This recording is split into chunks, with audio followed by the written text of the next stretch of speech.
Hello everybody, Monster Forge here again, and I'm here this time not so much with toys. Well, as a matter of fact, none of this is toy stuff, but it tangentially related to toys. I just want to show you some stuff that I had found recently that was cheap, good stuff. I'll start off with something I found at Dollar Tree. The term Dollar Tree is getting very relative lately because this wasn't $1, it was $1.50. Which most things at Dollar Tree are $1.25. Now we got another category of stuff, which is evidently it's $1.50 tree now. But anyway, this is a Transformers 2025 16-month wall calendar. I don't really care about the calendar aspect of it, because I got a calendar on my wall right now that I haven't flipped in months. So I mainly got this because of the images, and you can see some of them here. There's some really nice stuff in here. I think this is some of that evergreen design stuff, which is like somebody, one of the designers or some of the designers that work with Hasbro, they come up with these designs for the characters that are like, they're supposed to be used across all the marketing, and it's sort of like a hybrid version of the Transformers. But I think they're really cool. Like the design for Optimus Prime and Megatron and all are really cool. I haven't opened this one up yet, but I have sliced it, so I didn't have to worry about dealing with that. But I just figured we'll just take a look and see some of the images in this. Of course, it's got a piece of cardboard in the middle. Free cardboard! But let's see. We'll take a look and see what the yeah, and if you hear something, there is a fan running in here because it's very warm right now. I live in South Carolina, so it's still warm even though it's like October. But anyway, yeah, you can see that's the evergreen design for Optimus Prime.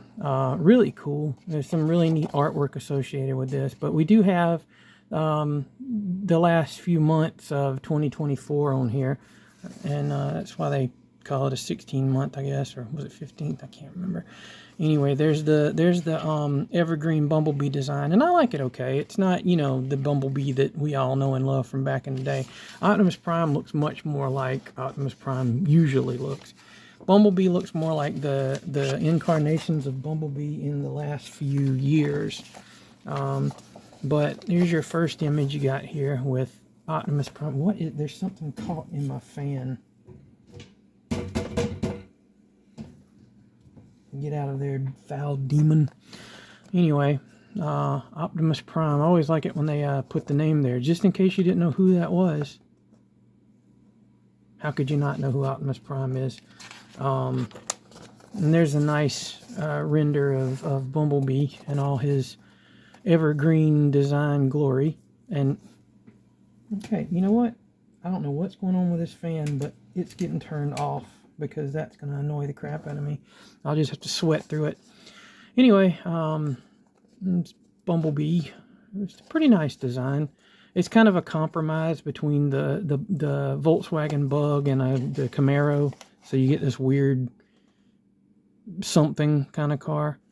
And I don't even know if you could transform like that. You know, who knows? But anyway, and we've got Megatron. And the Megatron designs are really nice. He looks really menacing. And you've got, of course, you got Starscream here. Soundwave looking sharp. Shockwave, of course, looking sharp. And this is Barricade. And I actually have the figure, like the evergreen property stuff. Decepticons, robots in disguise. The evergreen property stuff, they do a lot of figures that are like discount store figures. And they do them in different sizes. And the Barricade is kind of, he's almost like a scout size, or like, what were they calling them last? Core. The Core class size figure. Might be a little bit bigger than Core. But he's a really nice figure. I'll have to do a look at him. If you know, if you can't wait, you can look on YouTube at some of the other reviews of the I think they're called Authentics, is what it's called. But the Authentics Barricade, he's a really nice figure. He's a little guy, but it's really nice. He fits in well with like Bumblebee and wind charger and stuff like that, like the old Legends size. And they have is it Windblade? Yeah, Windblade. She's an okay character. She never was one of my favorites, but I don't hate her like a lot of people hate her. I think she's cool. I like her kind of geisha looking design. Thought it was kind of neat looking. And people are like, oh, why would she have a Japanese design and all? I don't know. Why would most of the Autobots look like Egyptian faces and stuff like that? You know, chariots of the gods, whatever. Keep on worrying about things. Warrior Clash. Actually, it looks like they're kind of hanging out together there. But you get the Megatron and Optimus designs together, and they're looking sharp. This Megatron, of course, turns into a tank. You can see the treads there underneath. Optimus is still a truck. You're never going to make another Megatron that's a gun ever again. There's the ultimate face-off. Autobots versus Decepticons. Which one's Nick Cage? Let's see. Bumblebee, of course, looking sharp again. It's pretty cool. Let's see. We got Bumblebee and Optimus Prime, and I guess that's Megatron in the background. One shall stand, one shall fall. Kind of makes it look like it's going to be either Bumblebee or Optimus right there. Just saying. Oh, look. That wasn't a good design choice. Let's put these right after. These are Autobots, in case you didn't know. This is Megatron, in case you didn't know. More than meets the eye. I actually like this one with the transforming thing. So you get to see a little bit of what the evergreen design Optimus looks like. He's pretty cool. I like having some different poses with the Optimus because you just keep seeing the same. With Megatron, you keep seeing the same thing, you know, from that same image over and over. And there's Optimus in his truck design. Pretty cool. And that's that. So not bad for $1.50. It's a pretty flimsy calendar. It isn't on the usual calendar stock. You know, that kind of paper. Usually it's more like, this is more like poster paper, which works okay because I'll probably hang a couple of these pictures up somewhere, like posters. So that was one of the things that I found. Another thing that I found this past week was this nifty thing. Now, I don't know how this is going to work on camera, but this is it's a lenticular hologram, so it's kind of 3D looking. But it's the it's several of the Gundam suits from the first Gundam series. And you got old Grandpa here, RX-78-2, and I know that's the gun tank. And is he Gun Cannon? Is that what he is? I can't remember the name of this suit. I always say like guys, like they're dudes, like Transformers, but it's, you know, it's guys piloting these things. But, you know, I still just call them dudes. And of course, one of the base ships right there. But this was at Hobby Lobby, and it was supposed to be $7.99. But Hobby Lobby has sales like every other week. Like if you go in there and there's something you see and it's like, I don't like the price of this, just wait a week. It'll go on sale for 50% off then. So I got this thing for like $4. So not too shabby. Let's see what else. I hit the thrift store, which is always a good thing, and I got some really cool stuff. I got this Electric Company Greatest Hits and Bits public television retrospective. Got this for $1. It's got deleted scenes in the footsteps of Sesame Street, target audience, kicking it around, Mommy's doing a show, the Uncle Jimmy Show, Joan Rivers on Electric Company, in the classroom, you taught me to read, man, a conversation with Tom Lehrer. But this is the old Electric Company, which was one of my favorite shows when I was a kid. Electric Company, what was it? Made its television debut in October 1971, and it went on for several years. But it says here that the Electric Company was used in classrooms. We never used it in our classroom, but like, I watched it regularly. Like, I loved the show. It had little bits where Spider-Man would pop up in it. And, of course, Morgan Freeman was in the show too, and that's actually Morgan Freeman's silhouette right there. I don't know if that's supposed to be Rita Moreno or not, or another one of the actresses that was on the show, but like it says, it's got segments with Bill Cosby, Morgan Freeman, Rita Moreno, and all of the different cast members there. But a lot of the people that started out with the Electric Company went on to other big things. But it was just a fun show when I was a kid, and getting this for $1 was not too shabby. I got 3 extremes, and this was obviously it was a Blockbuster copy. I got this for $1 too, and this is the 2-disc special edition. It's got, these are basically Asian horror, which, if I'm not mistaken, this one's from Japan, this one's from China, and this one's from Korea. Just going by the names, but I might be wrong. Yeah. Japanese cult figure Mika Takashi, Hong Kong's Fruit Chan, and Korea's award-winning Park Chan-wook. And Park Chan-wook, if you've never seen Old Boy, holy crap, fantastic movie. Mika Takashi did Audition. Auditions are really, really creepy. Like makes the tips of your fingers and ends of your toes hurt with the sympathy pain you'll go through with it. And Fruit Chan, the only thing I've ever seen is this one from Fruit Chan. I've never seen any other films by Fruit Chan.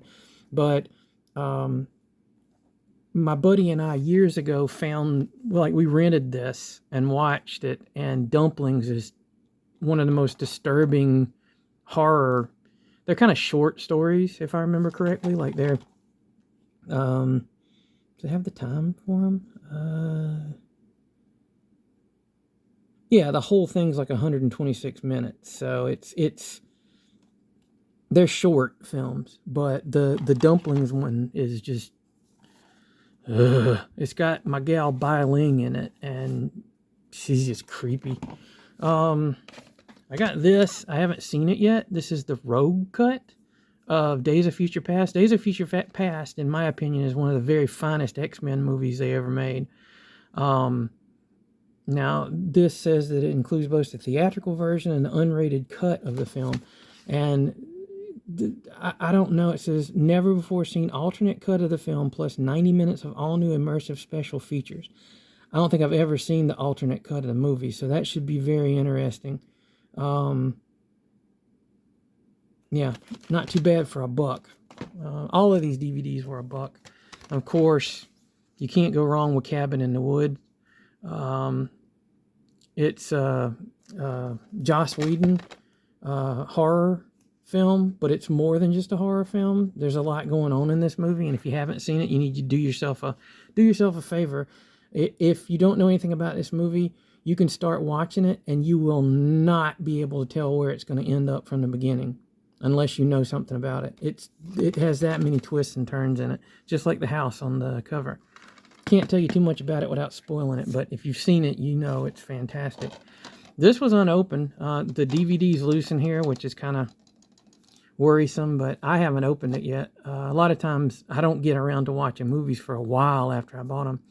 But Into the Wild, it's the tale of Christopher McCandless, and he's a guy who just decided to leave society pretty much and just go on the road.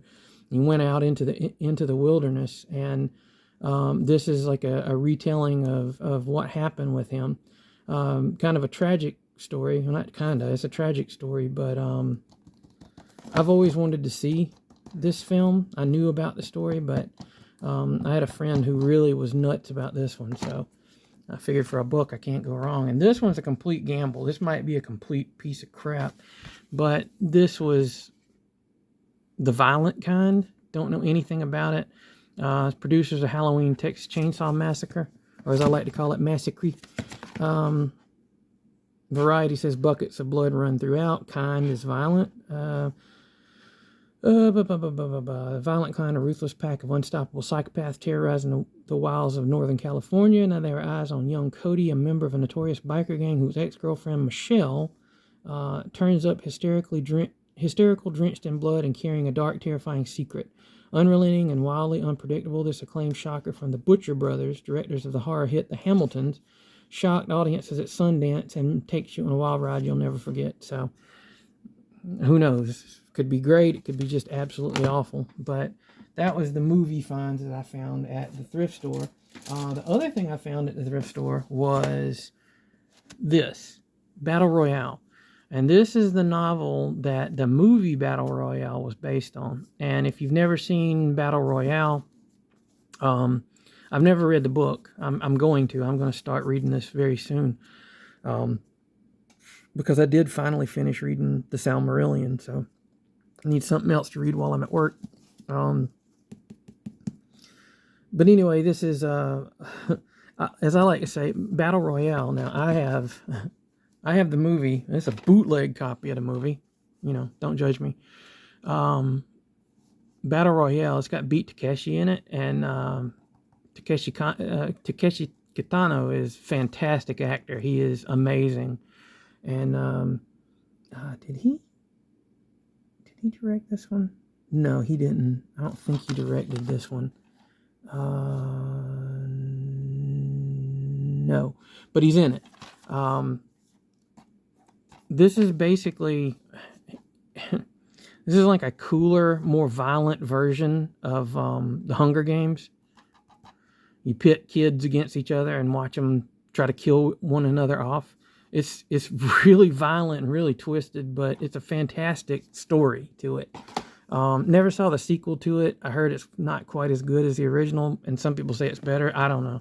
But this is the novel that it was based on, and I've been really interested to see, you know, how it stacks up. So there's that. And speaking of like wild, violent Asian, bootleg Asian films, if you've never seen The Story of Ricky, or I know the original title for it, if I'm not mistaken, is like Li Kwang, or his name is Li Kwang. I can't remember, or Li Ho, whatever. If you find The Story of Ricky, even if you've got to like hunt it down bootleg, because I mean that's the only copy I've ever found of it has been bootleg. I've seen some official versions of it, but they weren't exactly the easiest thing to get a hold of at the time when I did this. I really do miss the early 2000s when you could get a lot of really cheap bootlegs online that were actually fairly good quality. I mean, I guess you still can. You just got to have the hookups for it. But I bought these on eBay. I think eBay cracks down on stuff like that now. But yeah, that's some more. I mean, this wasn't something I found this week. This wasn't either. But you know, mentioning this, I wanted to mention that these movies are great things to find. What I did get this week, well, that's not quite a deal. I'll get to that in a minute. Now, this is a deal. This is a piece of my childhood memories. This is Star Wars Legends. It's their color reproduction of old books, Forever Crimson. And it's got some old Marvel Star Wars stories that feature, I think his name's Valance. Valance, this character right here. And it's kind of like, oh, this is the focus of the book, but actually, that's a small bit of the book. It reprints some old stories. And Valance is in them. It's like his appearances in the Marvel stuff, but that's not the main reason to get this book. I mean, yeah, he's all through it and everything, so I should shut up. But for me, this is the reason right here. This is my childhood memory of this. When I was, let's see, what year did this come out? Was this 80? It was after Empire, so it was 81 or something like that, 82 or something like that. I got chickenpox that year. The year this came out, I got chickenpox, and the 50th issue of Star Wars came out, and this was like a big supersized story. They did that for special edition or like special anniversary things at Marvel. They would do like big versions, but the funny thing about this is this story is the Crimson Forever. And the name of this trade paperback is Forever Crimson, which I don't know why Valance is kind of shoved into it. But anyway, I don't have anything against Valance. I'm just like focused on this. But this story, I'm a little kid. I have chicken pox. I'm basically quarantined from everybody, and I'm itching like crazy with this virus that's raging through my body and high temperature and everything. And the story is about all these people getting this disease or this virus called the Crimson Forever, and they all are like they go into this catatonic state and their eyes turn red, and like all their dreams become tinged with this sort of crimson, like I don't know, is it fuchsia, whatever the color is. And I remember reading this book and having a high fever. Like I was a little kid, and I was reading through this book and I had a high fever, and so this thing really messed me up. But it had fantastic artwork by Al Williamson. Did part of it. Let's see, was it? Yeah, Al Williamson, Tom Palmer, and Walt Simonson worked on this together, and I'm sure Tom Palmer did the inks on it in places, but I know that Al Williamson, like you can look at some of the drawings and just tell it's Al Williamson. But I know that this last story is Walt Simonson did the artwork in it, and you can really tell, like, it looks like early Walt Simonson artwork. But, like, you see how everybody's, like, tinged red that gets this disease? Like, it was very surreal when I was a child with chickenpox reading this story. And, of course, it had the bounty hunters in it, so, that made it way cooler to me because I always thought bounty hunters were awesome. But it's got some more modern stories of Valance. Nobody cares about Valance anyway, but I'm sorry if you care about Valance. That's fine. I don't.